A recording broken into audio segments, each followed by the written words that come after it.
You send your tech pack to a factory on a Monday and they come back to you, you're excited, but they tell you it's going to take 35 to 40 days for the sample. You think to yourself, that is way too long. Does it really take you that much time to make me a sample of a sports bra, a hoodie, and a legging? Is that really how long it takes? Something must be wrong. That's a natural reaction. I can imagine that for you, it might come down to, really, what's the deal here? We're just making a hoodie, we're cutting a couple pieces of fabric together and we're putting them together. But there is so much more than meets the eye when it comes to creating a sample. So to better understand what happens at every single stage of the sampling process so that you can truly understand where that time is going, this is what we're going to be discussing on today's episode, so that you can know how to follow along with the manufacturer, to understand at what stage in the sampling process they're at, so that you can either have a little bit more understanding for the process and empower yourself to create a better product. 2, maybe it can give you some insight on what you can change and what you cannot change if push comes to shove at any given time. And then 3, to know when you're having a discussion with the manufacturer and you ask them questions to see where they're at in the process, if they're actually telling you the truth. Perhaps they're just stalling. Perhaps they're not doing what they're meant to be doing. Perhaps they're not even doing the sample for you. If they can answer basic questions as to what is happening now, what is happening tomorrow, what is happening after tomorrow, then chances are they're not following the right process. So this episode is my foolproof way to know what happens at every single stage in the sampling process and what you can expect at day 1, just as what you can expect at day 30. So starting off at day 0 or even day negative, before we start making the sample, you're obviously going to be sending the factory the tech pack. Before they can even take you on as a customer, they must first analyze the tech pack and double check what are the different components of the product. What's the material that's being used? What is the construction? What are the trims? What are the drawstrings made out of? Is there any special type of technology that's being used in the fabrication process of the product? They need to look through all of these things to make sure that they can actually execute the sample. If you take a seamless legging to a cut and sew factory and they wait until you actually pay them for the sample to actually double check, oh, we literally do not have this $1 million machine that is required to make the one thing that you're asking us to make, then there's going to be a problem there. So before D0, the factory's checking the tech pack meticulously to make sure that they can actually deliver what you're looking for. So going into the 35-day timeline that we typically see, from day 1 to day 5, this is what we call as the technical review and the sample planning. It's a more enhanced version of what happened in the previous step, where they look at all of the details of your product. They break it down into different elements. They look at the fabric. Where do they need to get the fabric from? Does this fabric fall outside of our regular sourcing specialist? And do we need to go to an alternate mill or a fabric mill that we haven't dealt with before to get this kind of fabric? The drawstrings, the aglets. Are these our run-of-the-mill drawstrings and aglets? Has the customer asked for production-ready drawstrings in the sample, or have we agreed with them on a placeholder or a blank version of the drawstrings with a quality reference to boot? Then they look at the construction.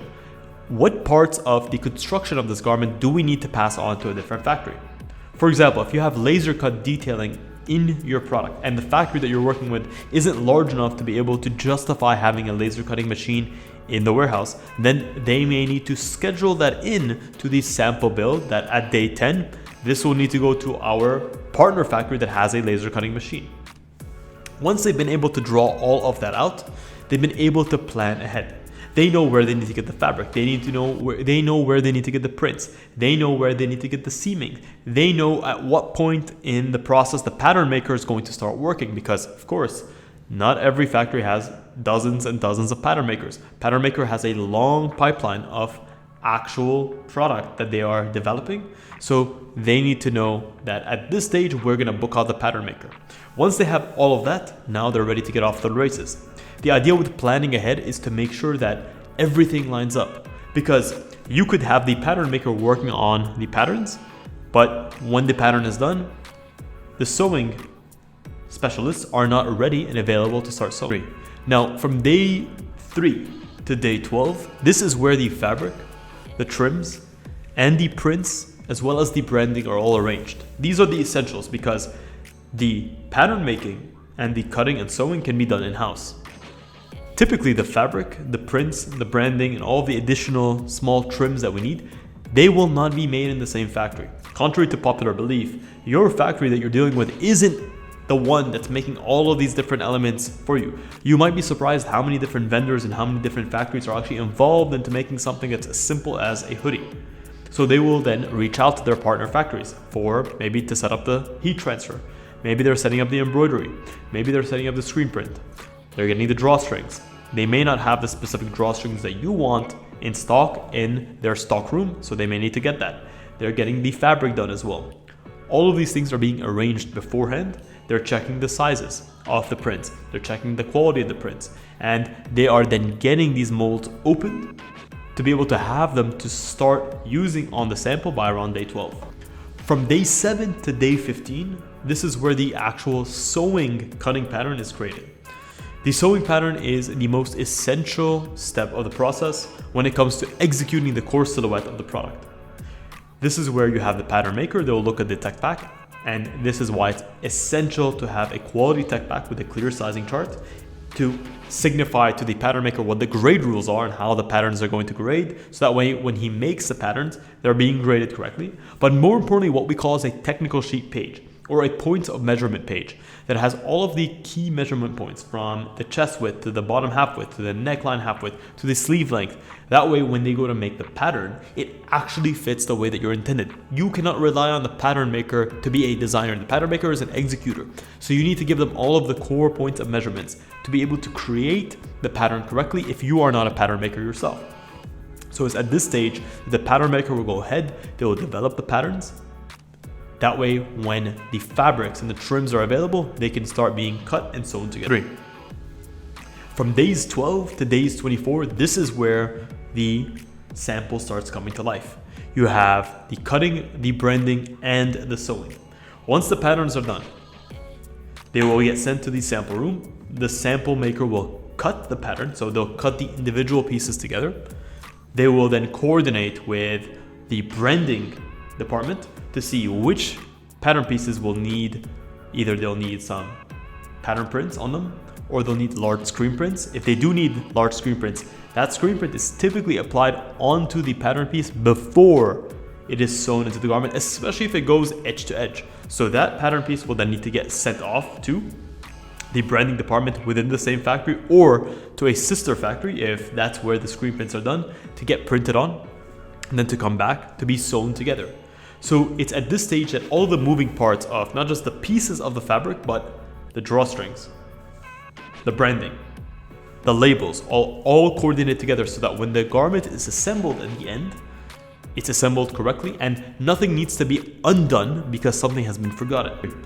From day 24 to day 30, you have your finishing and you have your sample inspection. When the finished sample is done, of course, it's not immediately sent off to the customer because mistakes happen and we always account for mistakes because humans are humans.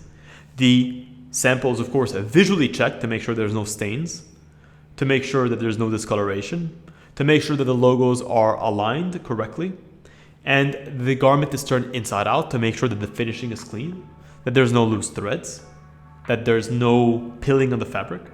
And of course, it's compared against a quality tech pack to make sure that what is done in the sample process is actually what is done in the tech pack process. And this is something that a lot of traditional manufacturers miss.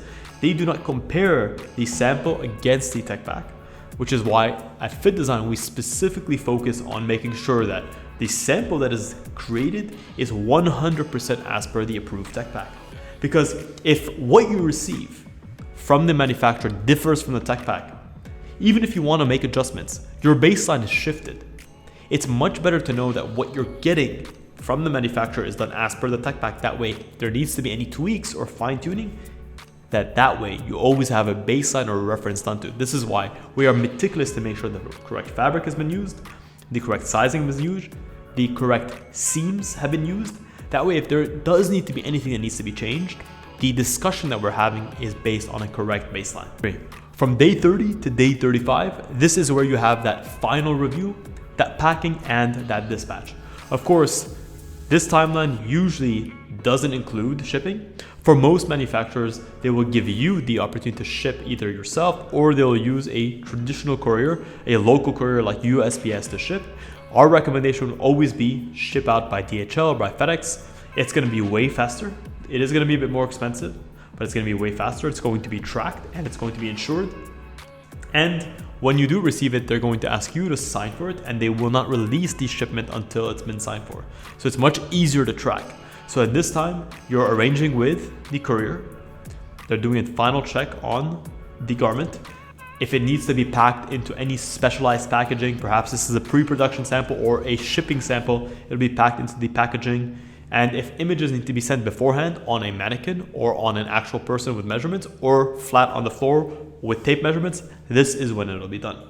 And then it's shipped to you and it's off to the races. It's specifically at this point that you as a founder should then count your sample as done and shipped, especially if you're shipping with DHL or any other express courier. You should expect it within 2 to 3 days. So hopefully that's clarified for you guys where the time goes when it comes to making a sample. Unfortunately, it's not as simple as many of us would have hoped. There's a lot of moving parts to creating a sample. But the knowledge of where that time goes allows you to plan ahead so that you're never caught on the back foot. You could always know, if I want to have a launch by this time, I need to account for this amount of time for my sampling. And if something does go wrong in one of these stages, I need to account for this much more time for that specific part of the garment or the sample to be redone. And if you guys enjoyed this technical breakdown of where the 35-day timeline goes into when it comes to making a sample, you can leave a like and let me know below if you want to see us come out with why your bulk production takes as long as it does, and a week-by-week breakdown of what happens in a traditional active or bulk production step by step. That way you can be informed and educated like this. If you guys are sick and tired of manufacturers that give you guys a timeline but they never hold their word to it, and you want to work with someone reliable who has the experience, you can check the link in the description to apply to work with us one-on-one. Within 5 minutes, we can put together a personalized production roadmap of what it would take to turn your idea into a physical product that you can touch and you can feel. And if you guys enjoyed this episode, please consider smashing a massive thumbs up. It keeps us motivated to keep pumping out this content for you. And from the very bottom of my heart, thank you so much. Until next week's episode, stay awesome.